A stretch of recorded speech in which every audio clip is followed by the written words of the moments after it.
और ये याद रखें कि फील्ड मार्शल ने कल यमन को धमकी दी थी। शकीक के करीब हौसियों ने सऊदी अरब के एक नहीं 2 जहाज उड़ा दिए। यमन के हौसियों की तरफ से सऊदी अरब के 2 ऑयल टैंकर्स को निशाना बनाया गया। यमन के हौसियों ने इसकी जिम्मेदारी को कबूल भी किया। सऊदी अरब ने भी तस्दीक कर दी कि जी हां, बिल्कुल हमारे 2 ऑयल टैंकर्स को निशाना बनाया गया। पाकिस्तान ने भी धमकी दी थी कि ऐसा ना करना। इसके फौरी बाद यमन ने 2 शिप्स को निशाना बनाया और अब खबर सामने आ रही है कि IRGC फौजी जो हैं वो यमन के अंदर दाखिल होना शुरू हो गए हैं। 2 ऑयल टैंकर्स को निशाना भी बना दिया गया है। 10 टैंकर्स को इंतबाह जारी किया गया जो वापस मुड़ने के ऊपर मजबूर भी हो गए।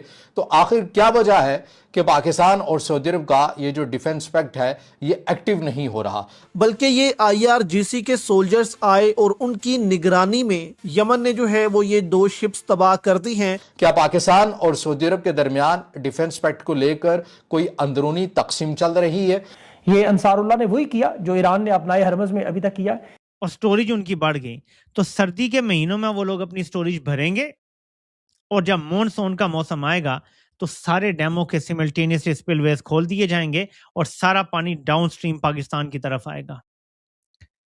हमारे पूरे पूरे जिले डूब जाया करेंगे। और जाहिर है कि डॉलर उठा के हमने चाइना को देने, वरना चाइना का इस वक्त मूड बहुत खराब है। चाइना कुछ सुनने को तैयार नहीं है। हुसियों और सऊदी अरब की लड़ाई में पाकिस्तान का सालस का किरदार ना हो, और जब पाकिस्तान हुसियों और सऊदी अरब की लड़ाई में सालस नहीं होगा तो फिर शायद उसकी ईरान वाली सालसी वाली पोजीशन भी उस तरह कॉम्प्रोमाइज हो। आपने क्लिप में देखा आसिम मुनीर ने ईरान को धमकी दी थी कि वह सऊदी अरब पर हमला करके दिखाएं। अगले ही दिन सऊदी अरब के 2 जहाजों पर हमला कर दिया गया। एक तरफ ईरान और अमेरिका के टकराव के बीच स्टेट ऑफ हॉर्मुज़ में तनाव चरम पर है, तो दूसरी तरफ लाल सागर और बाबल मंडेब में हूती विद्रोहियों ने सऊदी अरब के खिलाफ नया मोर्चा खोल दिया है। यमन के हूती संगठन ने दावा किया कि उसने रेड सी में सऊदी अरब के 2 ऑयल टैंकर एनसीलिया और लाइला पर एक साथ क्रूज मिसाइल, बैलिस्टिक मिसाइल और ड्रोन से हमला किया। संगठन का दावा है कि दोनों जहाजों में भीषण आग लग गई। इस समय पाकिस्तान सबसे ज्यादा दुविधा में है। पाकिस्तान मीडिया चर्चा कर रहा है कि अब इस युद्ध में पाकिस्तान भी खींचा जा रहा है। दूसरी तरफ पाकिस्तान मीडिया ये भी चर्चा कर रहा है कि यमन में अब IRGC दाखिल हो चुकी है। सऊदी अरब के ऑयल टैंकर्स पर जो हमला हुआ वो IRGC की देखरेख में हुआ, यानी ईरान सीधे तौर पर सऊदी अरब के ऑयल टैंकर्स पर हमला कर चुका है। यमन के हौसियों की तरफ से सऊदी अरब के 2 ऑयल टैंकर्स को निशाना बनाया गया। यमन के हौसियों ने इसकी जिम्मेदारी को कबूल भी किया। सऊदी अरब ने भी तस्दीक कर दी कि जी हां, बिल्कुल हमारे 2 ऑयल टैंकर्स को निशाना बनाया गया। और ये जो डेवलपमेंट हुई है ये ऐन उस वक्त में हुई है जब पाकिस्तान के दफ्तर खारजा की तरफ से यह कहा गया था कि अगर बाबुल मंदब के आसपास या रेड सी के आसपास हमारे झंडे वाले जहाजों को निशाना बनाया गया तो पाकिस्तान आलमी कानून के मुताबिक यह हक महफूज रखता है कि पाकिस्तान रद्द-ए-अमल देगा। अब इस बयान के बाद एक और किस्म की कंफ्यूजन पैदा हो चुकी है, और वो कंफ्यूजन ये है कि पाकिस्तान और सऊदी अरब का तो डिफेंस पैक्ट है सितंबर 2025 के अंदर। पाकिस्तान ने तो ये लिख कर दिया हुआ है कि सऊदी अरब की खुद मुख्तारी हमारी खुद मुख्तारी है, और सऊदी अरब को जो चैलेंज करेगा वो हमें चैलेंज करेगा, और सऊदी अरब पर हमला हम अपने ऊपर हमला तस्वुर करेंगे। अब यमन के हौसियों की तरफ से अलन ऐलान सऊदी अरब की जो समुद्री ब्लॉकेट है वो की हुई है। 2 ऑयल टैंकर्स को निशाना भी बना दिया गया है। 10 टैंकर्स को इंतबाह जारी किया गया जो वापस जो मुड़ने के ऊपर मजबूर भी हो गए।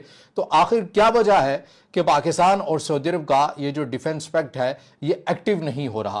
पाकिस्तान ये क्यों नहीं कह रहा कि भाई फकत पाकिस्तान के जहाजों वाले झंडे वाले जहाजों को नहीं बल्कि सऊदी अरब के भी अगर ऑयल टैंकर्स को निशाना बनाया तो हम आपके खिलाफ रद्द-ए-अमल देंगे क्योंकि हमने उनके साथ एग्रीमेंट किया हुआ है।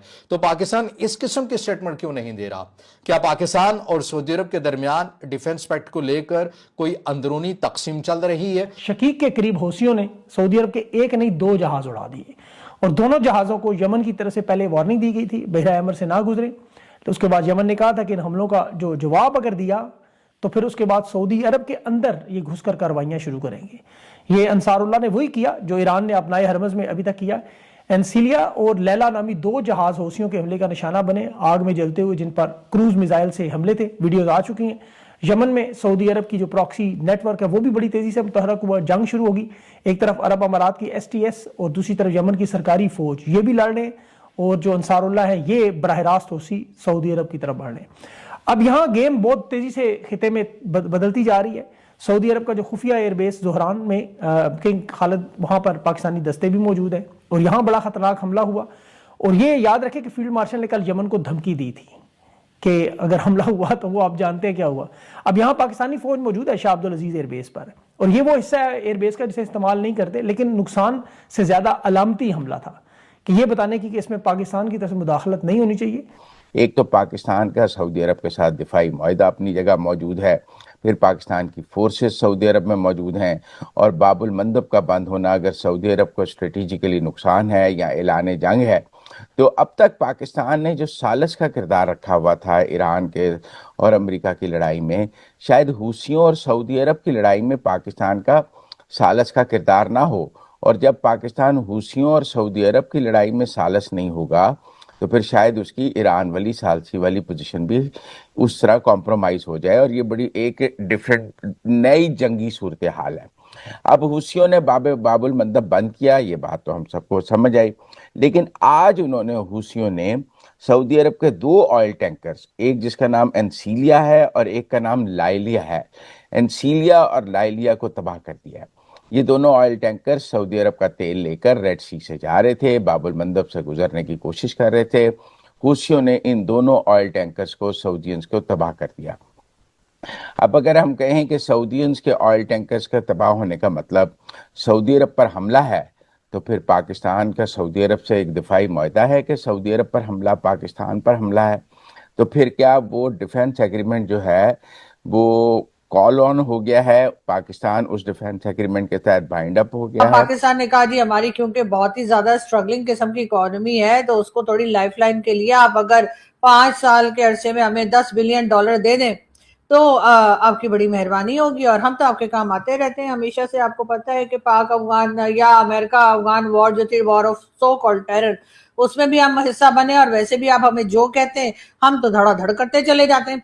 तो जी अब डोनाल्ड ट्रंप से और अमेरिकन से कहा गया है कि आप हमें $10 बिलियन दे दें। वो $10 बिलियन का हम करेंगे क्या? अरे कौन सा हमने उससे छोले भटूरे खा लेने, हमने उठाकर वो $10 बिलियन जो है वो चाइना को देने, ताकि वो कुछ तो चुप कर जाए, कुछ अरसे के लिए तो बैठ जाए। उसके बाद उस 10 बिलियन का 20 बिलियन निकालना हमें आता है। हम किसी ना किसी तरीके से शी जिनपिंग को मना लेंगे और उनसे कहेंगे कि बस अब आप जो है ना, अब आप हमें कुछ पैसा दे दीजिए, अभी तो आपके 10 बिलियन दे ही दिए। और शी जिनपिंग जो है, मुझे यकीन है कि वो एक बार फिर मामू बनने को तैयार हो जाएंगे। लेकिन उस पर डोनाल्ड ट्रंप की क्या हालत है वो मैं आपको दिखाती हूँ। जब पाकिस्तान ने $10 बिलियन की डिमांड की तो, या रिक्वेस्ट की, हम रिक्वेस्ट करते हैं लेकिन वो होती, तो जी जैसे ही शहबाज शरीफ साहब ने और फील्ड मार्शल साहब ने जो है वो डोनाल्ड ट्रंप को ये बताया कि हमें आपसे $10 बिलियन चाहिए प्लीज, और जाहिर है कि वो डॉलर उठा के हमने चाइना को देने, वरना चाइना का इस वक्त मूड बहुत खराब है, चाइना कुछ सुनने को तैयार नहीं है। तो उसके बाद डोनाल्ड ट्रंप ने क्या